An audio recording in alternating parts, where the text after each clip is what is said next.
All right, so, well, two initial thoughts. First is, let's talk about sex, baby. Let's talk about you and me. That's number one thought. Number two thought is, this is going to be a quickie.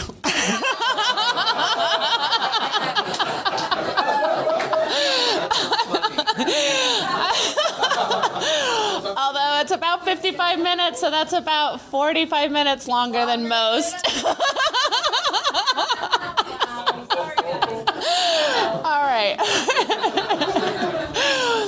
All right, that's enough of that.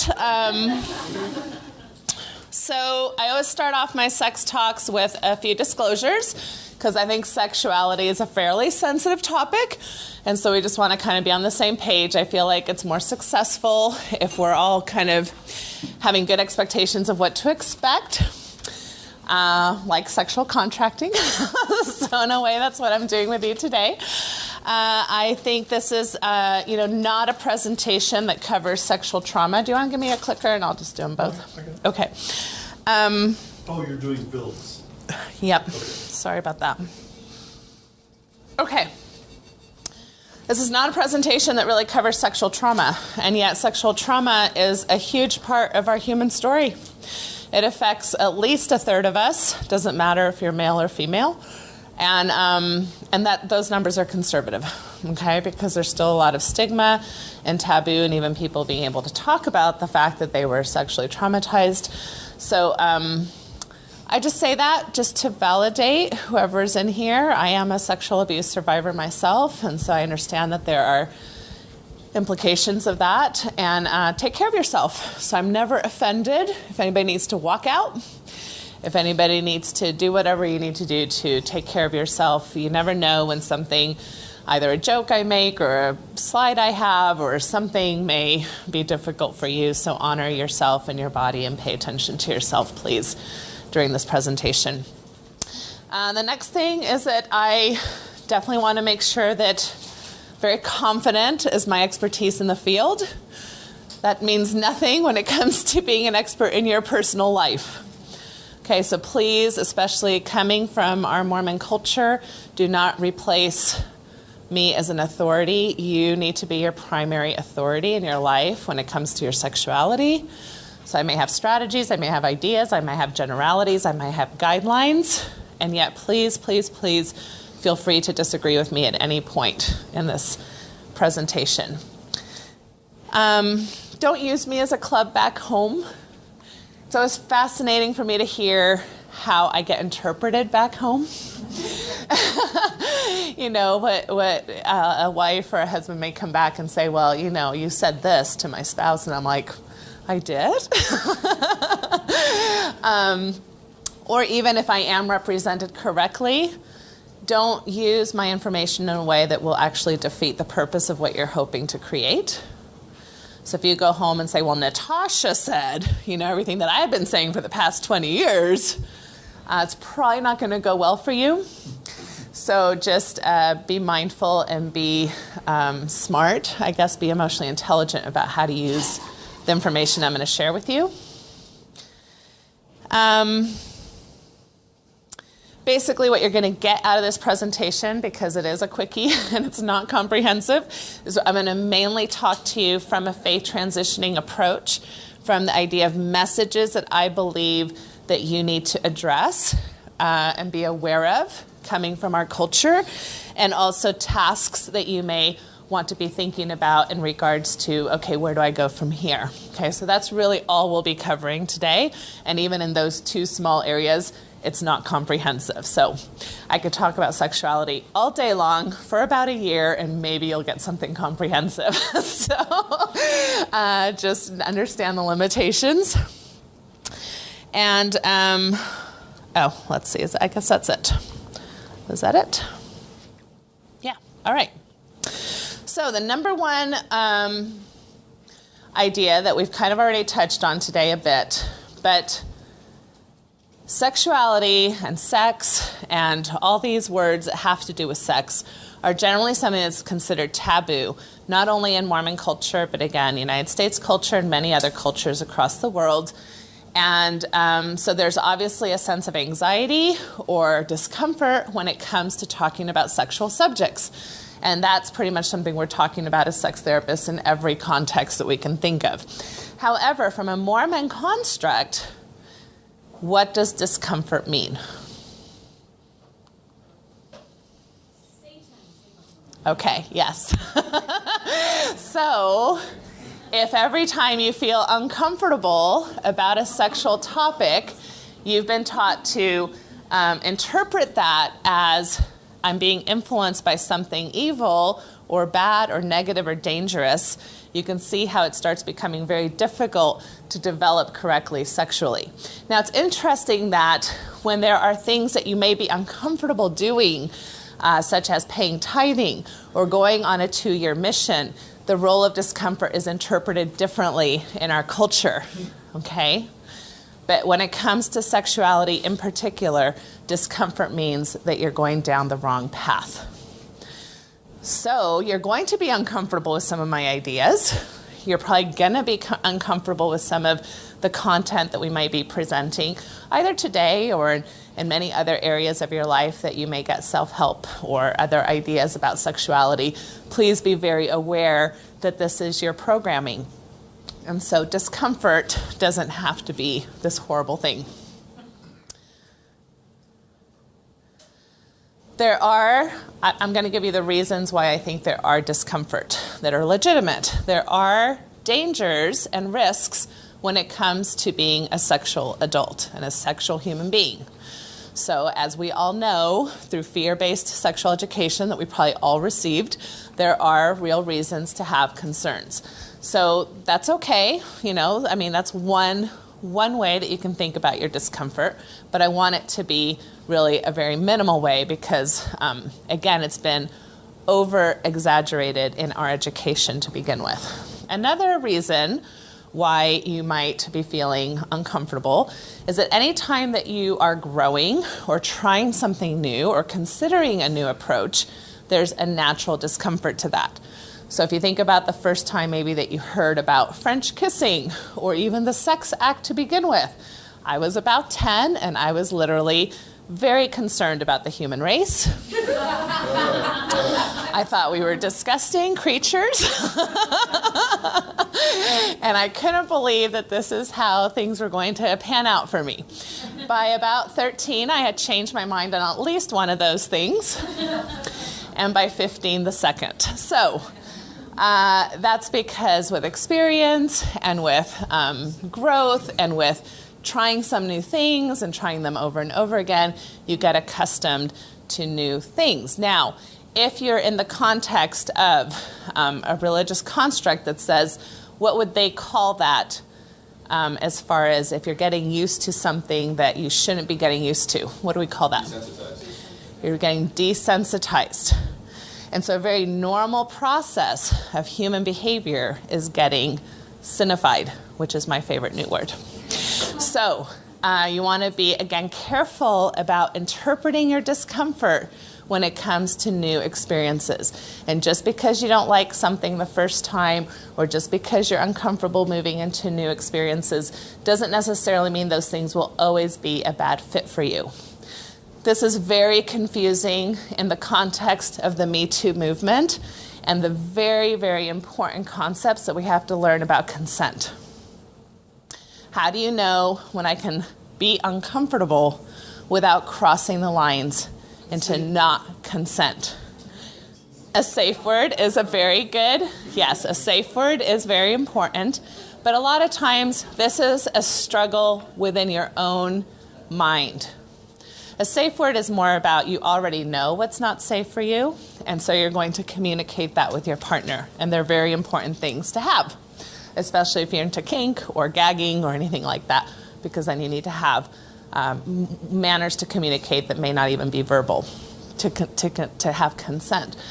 But many times we are confused within our own system as to what I may or may not want to be doing sexually, and in the current dialogue and context of consent, this becomes very complex. So consent is not as simple as yes or no. And I do entire podcasts on that topic in of itself. but just to put it out there. So another reason why you might be uncomfortable is because healing hurts. I don't know how many of you have been through a surgery. I know I got knee surgery and I had to like drive myself to the torture chambers, what I called it. Plantar fasciitis was another torture chamber that I went to. And I was like, I'm paying and I'm voluntarily going to these places that are going to really hurt me. And yet I did that for a purpose and for what I knew I needed to get better. And so sometimes discomfort comes from healing that we still need to go through, especially if there's been sexual trauma or sexual repression or, again, the culture of cinephizing a lot of our normal behaviors that we've had, from the get-go. And then the last way that I'm just going to talk about today is that you are uncomfortable because you've been taught to be uncomfortable. So if you've been told your whole life that this is how you're supposed to respond to certain stimuli, more than often we are influential creatures and we will, So kind of the classic, if you tell a kid they're stupid long enough, they'll believe it. Well, we are influential creatures. And so when you're thinking about your own discomfort, whether it has to do with a sexual idea or a sexual behavior or a sexual maybe contracting concept that you're working out with your partner, I want you to be thinking about your discomfort from a wide area of possibility. Okay, it's my first invitation to you. All right, so this was processing, but we're not doing that, so I'm moving on. All right, so number 2 concept that I want to present today is what is the baggage that typically we have coming from the backgrounds that we all in particular grew up in. And baggage doesn't necessarily have to be negative. Baggage is a suitcase, right? It's a suitcase. And it has things in it that might be really useful. And me, about 3 months into my purse, there's a lot of things in there that are no longer useful, right? So I have to clean it out every now and then and keep the things that are useful and throw out the things that are not. So I would like to, for a second, talk about any positive messaging that we feel we actually received, whether in our Mormon upbringings or our United States upbringings, per se. So this is where I would like a mic. We're going to spend about 5 minutes doing both positive and negative, but if people can this is kind of a blurred out thing, so it's kind of hard. It's not like get up and talk for 3 minutes, but just really quickly, what would you say are some things that you think actually helped or edified your ideas around sexuality that you received either in your family, your Mormonism, or your overall culture? That helped. Yes. I know this is a hard group to sell, but I think that there's yes ands everywhere. Yes. That it was divine, that it was something you're procreating and very sacred. Is that what you're talking about? Yeah, so there was something useful for you. Yeah. And the idea that this was something special, divine. Yeah.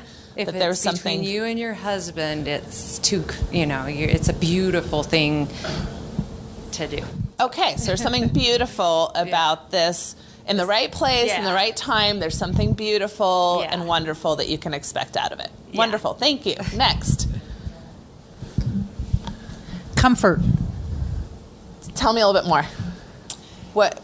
I had to learn that sex was comfort for me when I was sad or when I was traumatized or... Well, you had to learn that, or you got that message from somewhere?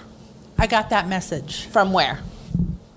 All right. So in your peer relationships, which I'm going to count your husband. Okay. There was a message that actually this might be something that might be comforting to you. Yes. Okay. Perfect. Next.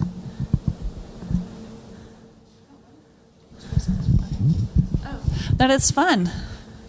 Where'd you get that message? From the culture. Okay. So this is a fun thing to do, something to look forward to. Yes. Great.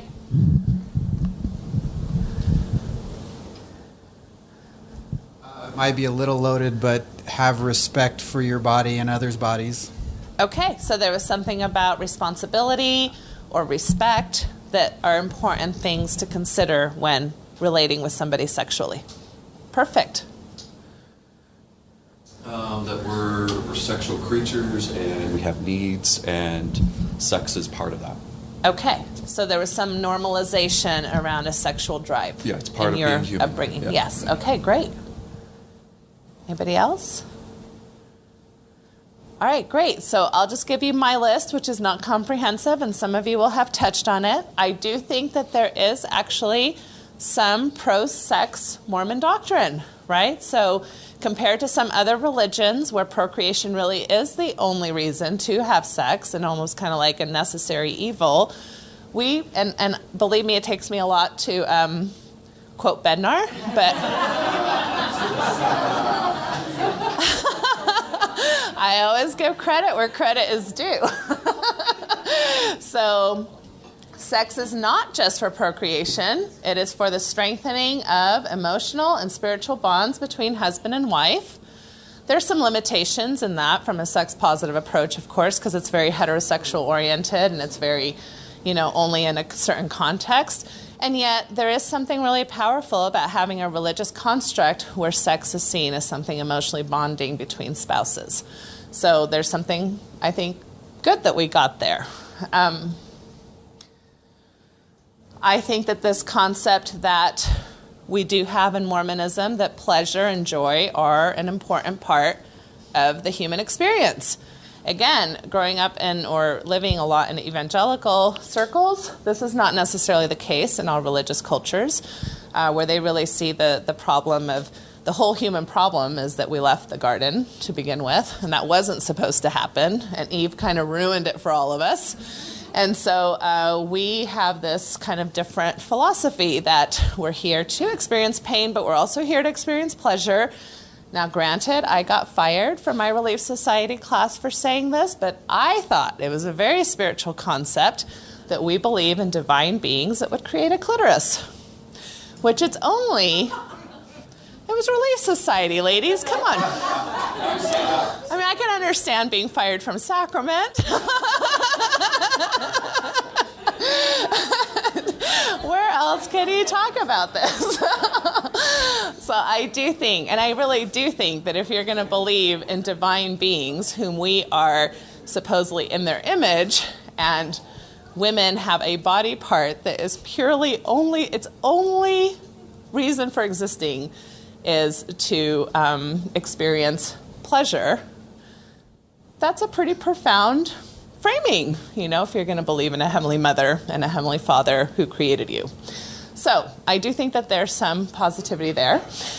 I do believe that we have a lot of this idea that it strengthens a bond in Mormonism. I think that's a beautiful thought. I do think that we have some ideas around the body that are much more positive than a lot of other cultures, where we do see the body as a gift. It's something we wanted. It's something we came seeking for. And a lot of our ideas about our body being a temple and being something you should respect and take care of. Again, I know we take it to extremes, sometimes, and we're super weird with the word of wisdom. But in a sense, when you get to the common denominator, there's something kind of, I think, beautiful in respecting our bodies as something that is meant to be experienced for good. For some, this comes from the research of Jennifer Finlayson Fife, and she did her research on sexuality in Mormon women. Some Mormon women who interpreted the law of chastity in sex-positive ways, not gatekeeping ways, reported feeling that it helped them feel empowered to have boundaries, that it helped them decide for themselves when and if they wanted to experience sexual experiences. And it was easy to not give in to peer pressure or boyfriend pressure or things of that because they felt empowered by some of the law of chastity teachings. That was about 20 to 25% of her sample. The other part of the sample actually felt harmed by law of chastity teachings. But I just want to point out that for some people to have like a structure and an ability to say no was empowering for them. Okay. I think there is something kind of cool about it being framed as something special, something sacred. You don't get naked and, I don't know, bump uglies? Is that is that the framing? You don't get naked and bump uglies with just anybody, right? Even in casual sexual encounters, those are fairly atypical compared to how many people we interact with on a regular basis. So there is something vulnerable or special or interesting about who the partners are that we've chosen to have sexual relationships with. And if you want that to be in the framing of values in regards to intimacy, then that can even be a whole nother level of special. That this is something that you and I only share, right? That our relationship is different in this one way from every other relationship that's out there. So there is something kind of neat about that if you happen to be in that type of relationship. All right, so that was my positive list. Again, not comprehensive, but I think it's good to know the baggage we might want to keep. So negative messaging, who wants to, am I going to get more? Okay. Am I going to get more participation this time? Or what were maybe some of the messages that either harmed you from Mormonism, your family culture, or your overall culture that you think? Yeah. Masturbation is really bad and inappropriate, and you're a horrible person if you do it. Yes, thank you. That as a woman, you should not like or want sex. So, you know, and yet there's the flip side of, or maybe I'll put it like, you will be considered the bad kind of woman if you do, because obviously on TV there's a lot of sex, but there's the underlying message of don't be, you know, some yes, free women are more gatekeepers of sexuality than agents of sexuality. Thank you. Yes. Go ahead, Emily. Mm-hmm. Just the whole thought of sexual sin is next to murder. Yes. Okay. Anybody So the else? implications of Yes. what that means to go up to the line or anything like that. Right. You're getting Right. close to How murder. close are you getting to murdering somebody? Yep. Okay. Yes. The great thing about the Mormon Church is there's a lot of conflicting messages. But one of the things that was big was that we as women need to not turn guys on, that we have, our bodies are kind of bad. We're responsible for arousal of another person. Yeah, Yes. yeah, and that's our responsibility. Thank you. I think because it's like supposed to be sacred and special, that we're like, you're not allowed to like let go and have fun, and if you enjoy it then there's something wrong, or if it's not like a romantic, special, embracing thing, that you're doing it wrong. Okay, so the only type of good sex is tantric sex. Eye-gazing, loving, soft, embracing. Yes, okay, thank you. Anybody else? Yes. Just our singles ward bishop, he was a great guy. His little tidbit was anything consensual between the two of you once you're married is good, as long as it brings you closer to the spirit or closer together. I don't know, somehow he just threw God in there, and it really messed with my mind for a long time. So meaning your erotic template did not include Heavenly Father as part of your turn on. The threesome wasn't working. Okay, so. okay. Yes. There's another one here. Oh, sorry. Oh, sorry. Go ahead. I'll take these two and then we'll keep on going. In my family, sex was dirty. Sex is dirty. Yes, something's bad. I think the absence of talking about it is sort of a negative messaging. I mean, I had a marriage prep class, I remember in college, and I remember back, it didn't seem like we really got into any thick details about stuff and that really would prepare us for that, you know what I mean? So it's all kind of an abstract. And so you kind of left to the imaginary, Yes. kind of like the earlier comments where, if you don't mention it, what is okay, right? Right. Okay, great. So I'm going to move on just for the sake of time, but we all come from fear-based sexual education. Sexual education is only allowed to be reproductive in our culture. That's a legal issue. That's not a Mormon issue. Therefore, that's why so many women and men don't even know what a clitoris is. A clitoris does not represent any reproductive function, so it's not taught in the school systems. Currently, 13 states are required to have medically accurate information in their sexual education, so that leaves however many states. And also sexual education takes place mostly at a time when most of us as adults don't want people to be sexual. So it's not like we all go back to sex ed, in our 20s or, in our 30s. We are mainly given sex ed, like when periods start and stranger danger and then a few things about STIs and, don't get sick. So very fear-driven, very non-comprehensive, not emotionally based, not pleasure-based, not anything in regards to actually helping you thrive as sexual beings. I don't know how many of you, every time you heard the term evils of the world, thought about money laundering, cheating, car robbery. I think most of us are thinking about sex when people are talking about the evils of the world or something to do with sexuality. And even then, we're not usually thinking about trafficking and sex slavery and, incest. We're thinking about Madonna and Britney Spears, kissing and, immodest bikinis. And we're thinking about premarital sex and gay people. Yeah.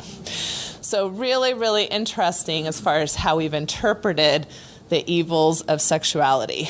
The next to murder, no spectrum. So again, if you're masturbating versus, incest, it's all next to murder, right? And I do think that there are sexual crimes that are next to murder. I've sat with many trauma victims who've told me they would have rather died than lived through what they lived through. And yet we do not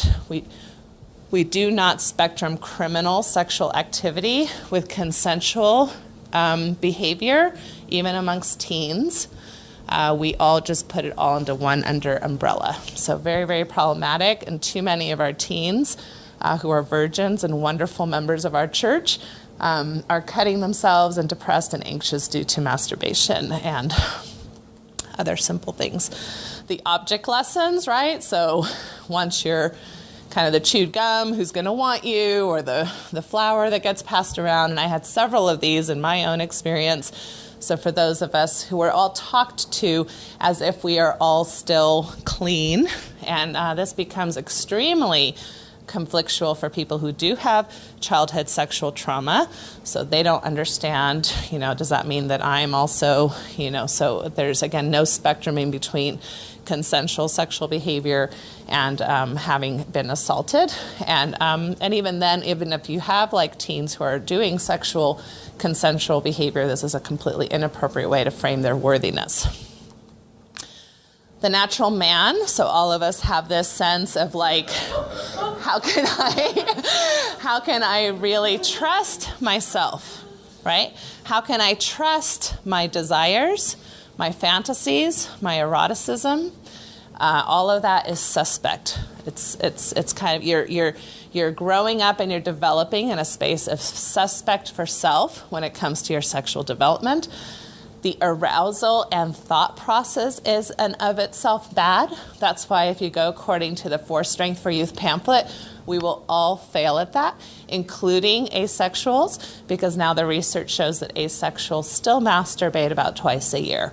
So we're all failing at this idea that even, the sexual thoughts, which are very normal, to start noticing. I mean, that's part of developmental theory.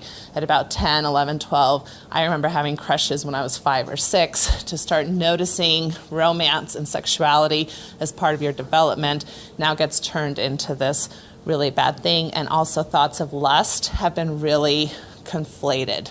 So I can't tell you how many people, and I think I was even told this one time, that if you have sex before you're married with somebody that you think you love, you don't really love them. You lust after them. So conflating sexual chemistry, which is normal and you're supposed to have it, with something that's bad leads to many, many marriages in Mormonism where actually the person tells me I chose the safe person, not the person I was hot for. and now I'm wondering why I'm having sexual difficulties 20 years into a relationship where there was no sexual attraction to begin with. We were really good friends. Okay. The modesty rhetoric and rape culture is very, very strong. So from, sexualizing young women, in particular, this is very women-driven.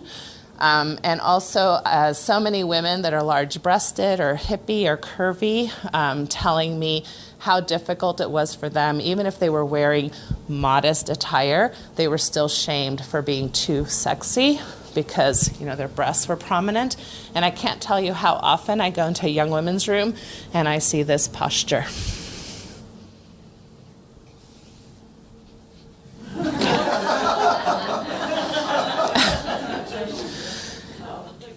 We cinephize the normal: masturbation, curiosity, arousal, sexual chemistry, lust, excitement, all of that, we cinephize it.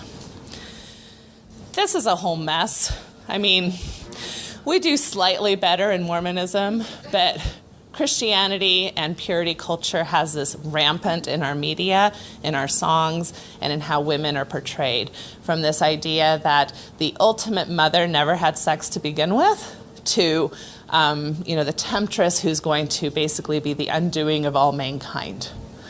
Very, very difficult messages for women to go through. I remember feeling some of them myself as I became a mother. I almost felt like, there's something weird about me being sexual. I don't know how many of you remember Demi Moore posing pregnant and naked for the first time on Vogue magazine or something, and the outroar our country had about that, how she was sexualizing her unborn child.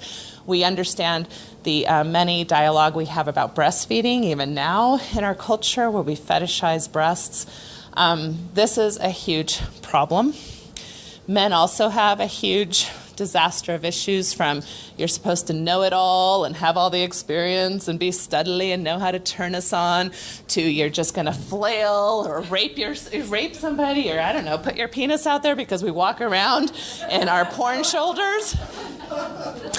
So very, very difficult messaging, lots of insecurities for men, lots of toxic masculinity, and the relationship with the erect and large penis is such a painful space for so many men, as far as whether or not you're manly enough, whether or not you have enough, whether or not you're going to be a good enough lover. Very, very tragic. Authority can go either way, right? So I've had people in my office that see their bishops or their young women's presidents as pivotal to their ability to survive a very difficult time in their lives. So I definitely want to honor that. There are people who do excellent jobs, especially supporting sexual trauma situations. Even I would say neutral stuff, like the bishops that are like, well, yeah, you're masturbating, try to do your best. That's better than others, right? Where it's like, you can't go on your mission now, and we're going to monitor you for 6 months before you can. So, and then, of course, there's real harm, right, with the sexual shaming. And I think most bishops do tremendous sexual harm, never knowing so, and not being a predator. The predator stuff is criminal, and that's horrific, and we're having that conversation in our culture now. But that's somewhat separate, because that happens in almost every culture. I do think that there is a larger propensity the more oppressed a culture is, and we definitely fall under that risk and vulnerability. But I think most sexual harm happens unintentionally through the repentance and discipline and punishment structure and the unworthiness structure. And most of these men are just trying to do their job of supporting and being loving. And many of you probably were in those positions at some point. Carolyn Pearson has written this great book, The Ghost of Polygamy. And I do really believe that when you come from a doctrine where at some level you are expecting, even in the future, to share a partner with another person, it messes with your ability to truly be intimate with one another. That's a whole other thing I could spend a day on. The sacred issue is a problem when, like you said, it sets up this beautiful notion of, especially for, uneducated, unexperienced young members, that we're going to hug, and this making out that's been so lovely is just going to, culminate in something a little bit more. And all of a sudden there's grunts and noises and semen, and it's like splaying down your leg, and you're like, what just happened? And maybe he came in 2 seconds the first time, and the girl's like, this was supposed to be the most momentous moment of my life. And this is what I've been waiting for. This is what I've been saving myself for.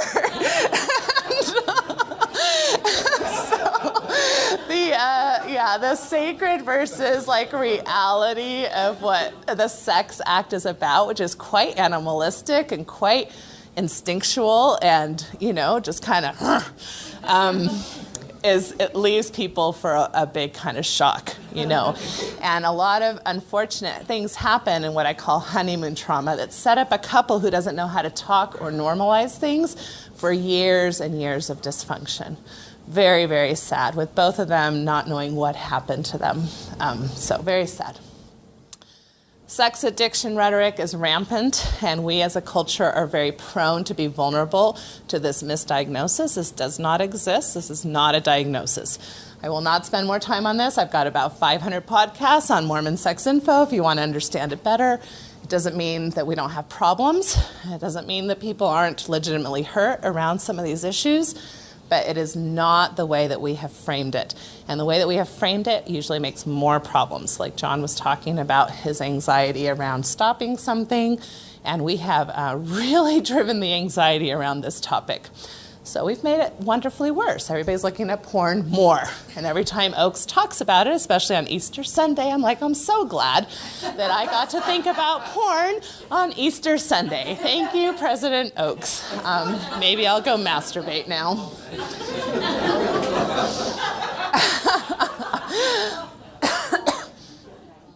The media is rife with its own. You don't need to be Mormon to be sexually messed up, okay? You usually get the message that you need to be young, you need to be groomed, you need to be white, you need to be spontaneous, you need to be orgasming at the same time without talking to each other. There's no mention of STIs or birth control, or there's music playing in the background. I mean, the messages are rampant. A certain size, right? So body shaming is huge. Ageism is huge when it comes to sexuality. So many things that so many of us don't feel like we even have a right to be sexual because we don't fit the parameters of sexual success. And what we deem to be a successful sexual encounter is pathetic. And it's very PIV oriented, penis and vagina, which is not a consistent, reliable way for women to orgasm. So the orgasm gap is real. It's about 30% difference in our country right now. Men have 30% more orgasms than women. And many, many women go anorgasmic or non-orgasmic for the majority of their lives. So, number 3. Anybody feeling like that? Did I build up the anxiety really well? So a few ideas as far as where do we go from here.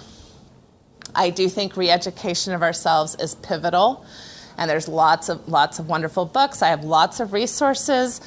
Just natashaparker.org. I've got books galore that I recommend. I've got Mormon Sex Info as a podcast.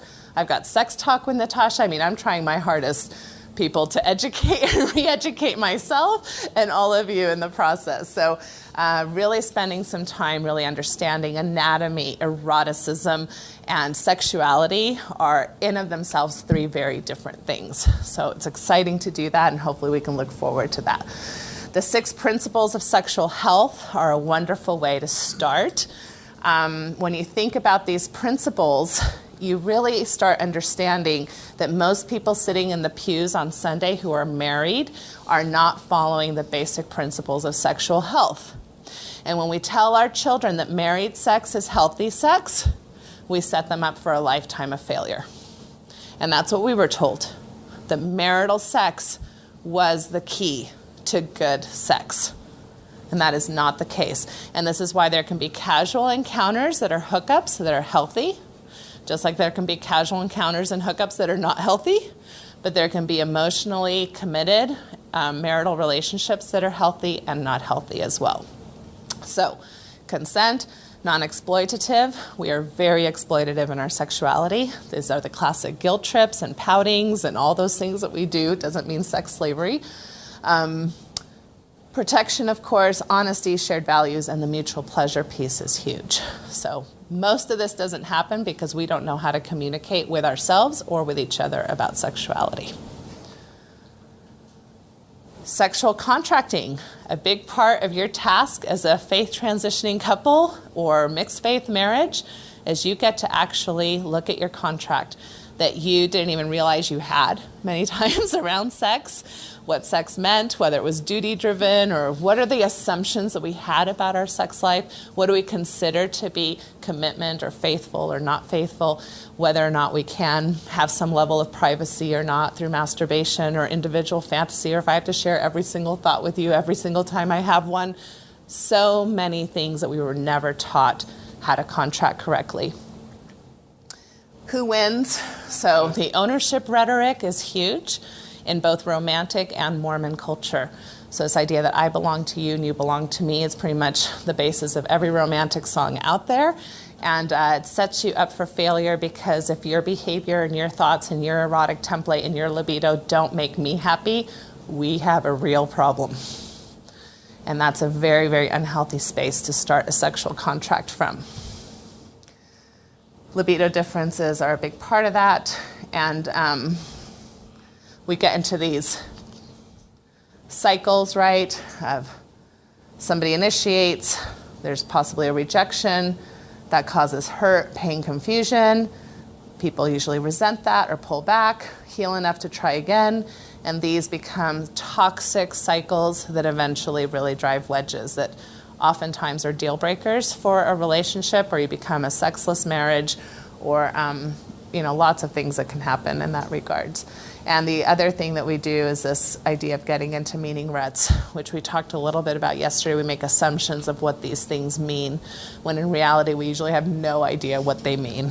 Okay, when I really help people dive deeper, the meanings that they originally came up with were nothing that they had assumed.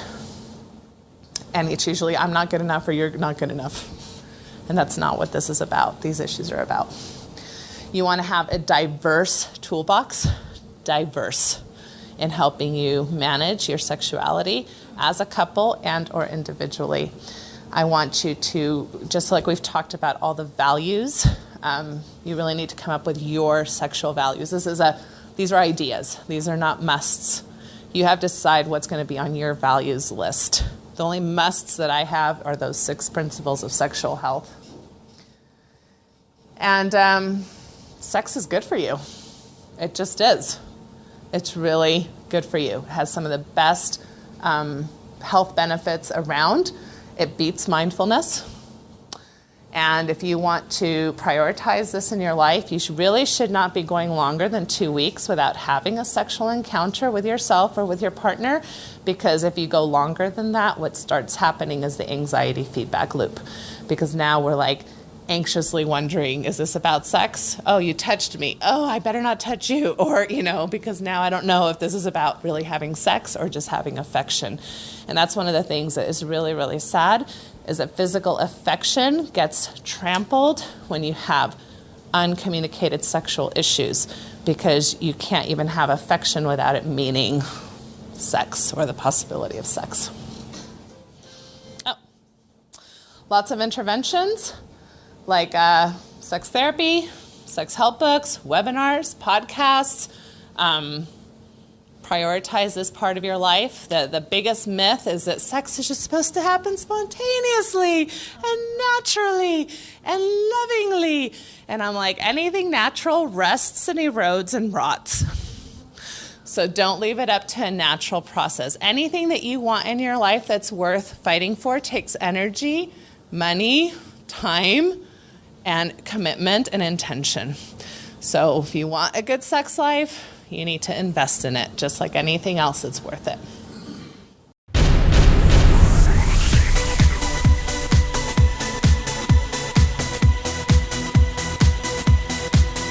Hey everybody, this is Wayne Sermon from Imagine Dragons, and I would love for all of you to join me for the first annual Thrive Day, where we can heal, grow, and build community together.